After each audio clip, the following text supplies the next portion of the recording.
বগুড়ায় বাসার ফ্রিজ থেকে গৃহবধূর লাশ উদ্ধার এবং এতে ছেলে জড়িত থাকার অভিযোগ তৈরি করে চাঞ্চল্য।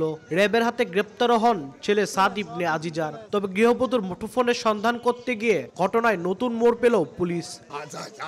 হত্যায় জড়িত সন্দেহে শুক্রবার বাসার ভাড়াটিয়া মাবিয়া আক্তার সহ 3 জনকে গ্রেপ্তার করেছে পুলিশ। এ নিয়ে আনুষ্ঠানিক বক্তব্য না দিলেও তদন্ত সংশ্লিষ্টরা জানিয়েছেন মাবিয়ার অনৈতিক কাজে বাধা দিয়েছিলেন গৃহবধূ উম্মে সালমা। এর জেরে হত্যার ঘটনা ঘটতে পারে। অভিযানে গ্রেপ্তার হয়েছেন মাবিয়ার 2 সহযোগী মুসলিম ও সুমন চন্দ্র।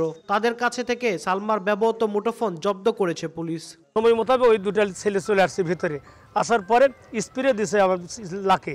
স্প্রে দিলে আমার স্ত্রী অজ্ঞান হয়ে যায়, তখন পিছনে হাত বাঁধা ওই অবস্থায় মানে জীবন যায়নি, এই অবস্থা থেকে ফ্রিজে রাখিছে। এতটুকু আমি থানার মারফতে জানতে পেরেছি। আমার স্ত্রী আমাকে ঘটনা 2 দিন আগেও বলেছে যে তুমি হয়তো বুঝতেছো লোক বের করে দেওয়া লাগবে, ওই যে অঘটন ঘটাতে পারে। আমি সবাইকেই বলেছি ধৈর্য ধরে থাকতে, আমার পরিবারকেও বলেছি।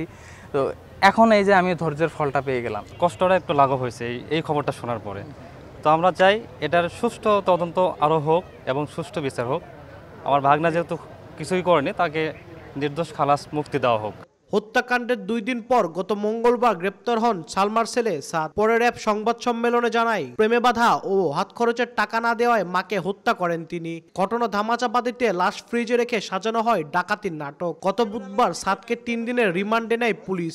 এ সময় মাকে হত্যার কথা অস্বীকার করেন সাদ। এরপর সালমার নিখোঁজ মুঠোফোনের সন্ধানে নামে পুলিশ। নিহত উম্মে সালমা দুপচাচিয়া জয়পুর পাড়ার বাসিন্দা ছিলেন। আব্দুল আউয়াল, সময় সংবাদ, বগুড়া।